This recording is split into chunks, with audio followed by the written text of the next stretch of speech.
Hello students, welcome back. This is a lecture for O-levels biology and we will talk about the chapter Heredity. We talked about this chapter in the last few 4, 5 or 6 lectures, and in this lecture we will learn something about mutation. Alright, let's start with the definition. The definition of mutation says, mutation is the sudden or spontaneous change in gene structure or chromosome, or even the number of chromosomes which may be inheritable. What does this suggest? This suggests that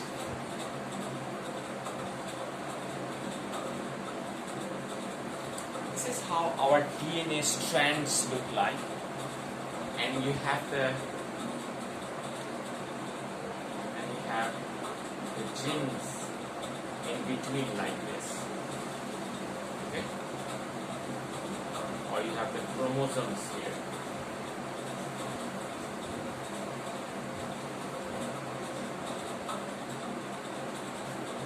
The definition says maybe there could be a change in gene structure. That means since chromosome, DNA, they are all kinds of proteins, you can expect they are all made up of amino acids. Maybe you expect a circular amino acid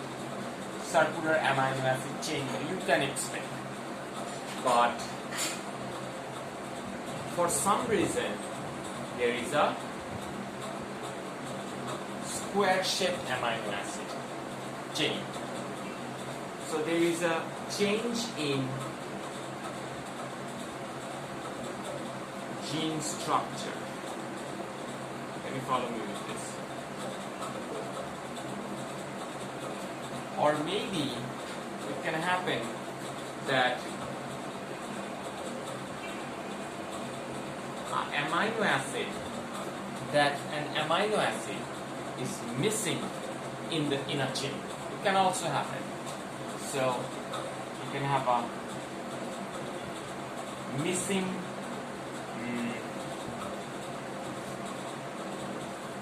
you can say something missing or something absent in gene structure. Or maybe the number of chromosome or even the number of chromosome can change. Why do they say even? And why do they put what should I say? Using the word even, they are trying to put a focus on this part, isn't it? By using the word even, they are trying to focus or strengthen this part of the statement. Why is that? This is because if the number of chromosome changes, the organism itself can change. You know that. If the number of chromosome changes, the organism itself can change, but not always. For a human being, we have 46 chromosomes. Sometimes we can have, let's say, 45 or 47 chromosomes. Okay? 45 or 47 chromosomes in human. An example. Let's put it like this. Different number of chromosomes. Different number of chromosomes. Remember this, I have already told you that the number of chromosomes is the identity of an organism. For example, a human being has 46 chromosomes, 23 pairs of chromosomes. A plant, maize plant probably have 20 pairs of chromosomes. So the number of chromosomes is important. Different number of chromosomes, let's say 45 or 47 in human being. That's abnormal thing.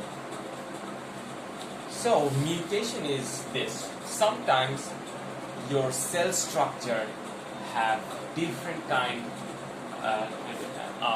change in the gene structure, or there is an absence of something. The gene structure, the chromosome structure is not full, it's not complete. There is an absence, or maybe you have some extra chromosome. Example of this, something absent in, example of this mutation is albinism. Example of this mutation is albinism. You know about albinism, I think, so you have heard of it. People with very pale colored skin, people with very, not only, it doesn't only happens in human, it also happens in other organisms. Okay? People who have this genetic disorder of albinism, they have absence of pigments in the skin, in the hair and eyes. There is no pigment in the skin, so the skin looks very pale. In the hair, the hairs are white, and also in the iris of the eye. Since there is an absence of pigment, the iris looks very red because of the blood vessels just beneath the iris. Okay? And since there is no pigment, it looks very red. So absence of pigments in the skin, hair, eyes. This is not part of your syllabus, but it is important for you to know. It will be helpful. There is one amino acid named I forgot the name. Please Google it and this is forgot the name of that. Something like tyrosinase or tyrosinase.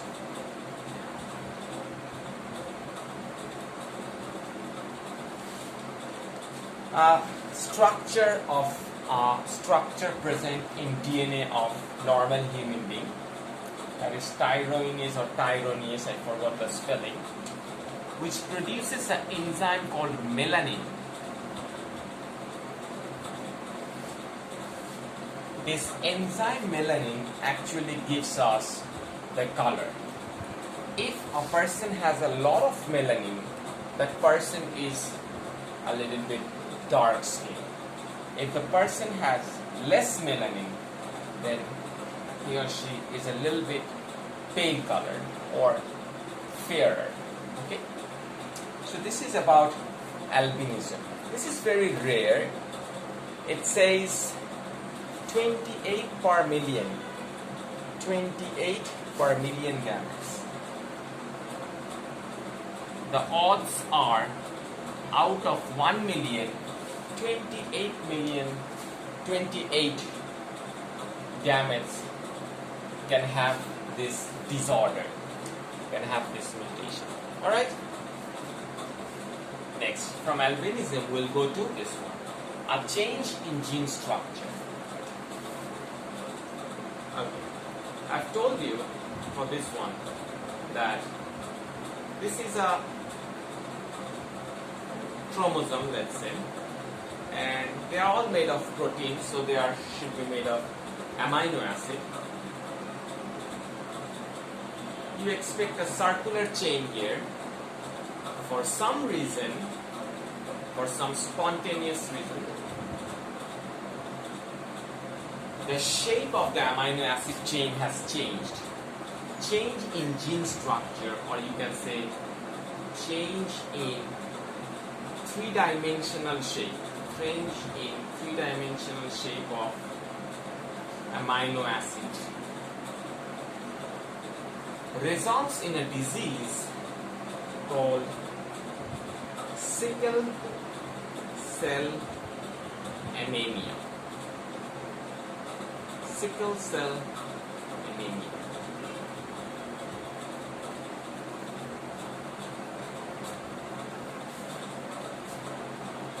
What does this disease do? Sickle cell anemia.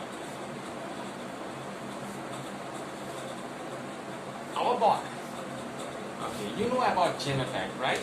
A normal human being have genotype like this, HBA, HBA, okay? A pair of chromosome that is responsible for producing the hemoglobin in our body. A pair of chromosome that is responsible for producing the hemoglobin in our body. However, there are some human organism which may have, or due to some mutation, the amino acid has changed, and now you have a different kind of chromosome denoted by HBS. Now, this type of hemoglobin, this type of gene will produce abnormal type of hemoglobin, or produce a hemoglobin that is not appropriate for our body, which results in this. The normal red blood cells are like this, but they will worn away and you will have red blood cells like this. Your red blood cells will worn away if you have this HBS gene, a special type of mutated gene that will produce a disorder. Now, what is the problem if you have something like this? If you have something like this, then this kind of red blood cell doesn't easily passes through your blood vessels. Sometimes they get stuck, not sometimes, they actually get stuck in the narrow capillaries. The result is blood clot.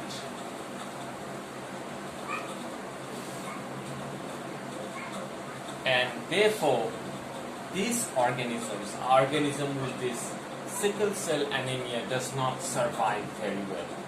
60 or 70% of human beings born with sickle cell anemia will die within the age of 15 to 20.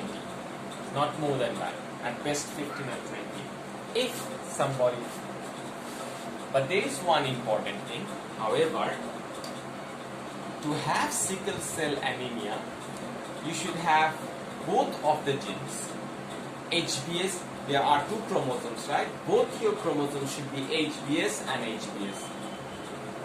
That means you should be, in order for, I think I should erase this.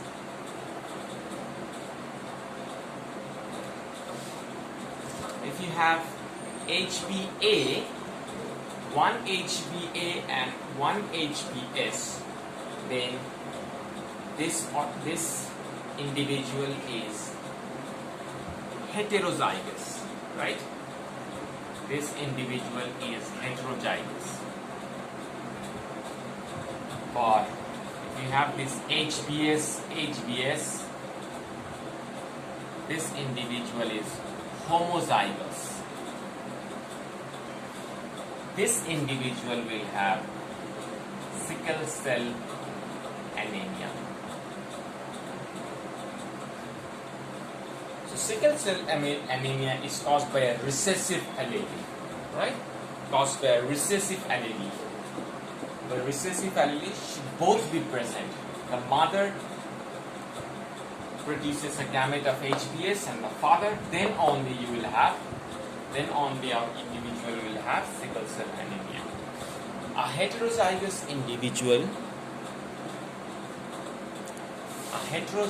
individual, however, will not suffer from this. This individual will easily stay. But if somebody has this sickle cell anemia, both the alleles, then this individual will not survive. This individual will die infant, or at best can go up to 15 to 20 years old. Right? Okay. Now, since this disease is caused by a recessive allele, this this sickle cell anemia disease is not supposed to go widespread or become widespread because of this. Because if a person is having both this gene, and if the person is carrying this disease, sickle cell anemia, then this person will die very soon, and this person will not live up to the age of reproduction. This individual will not have a baby, so that the next generation, therefore, it is very natural that the disease will naturally, automatically go away from the nature or from the, like, follow me with this, HbA, HbS, right?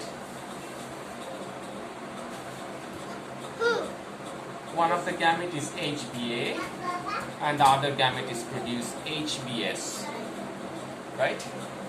Let's say here we have a normal human being, HbA, HbA.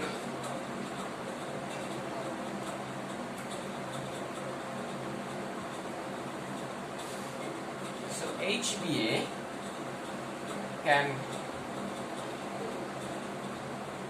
this HbA can combine with this HbA with HbA. So the result is you will have only one HbS HbA and 3 HbS HbA. I'm extremely sorry.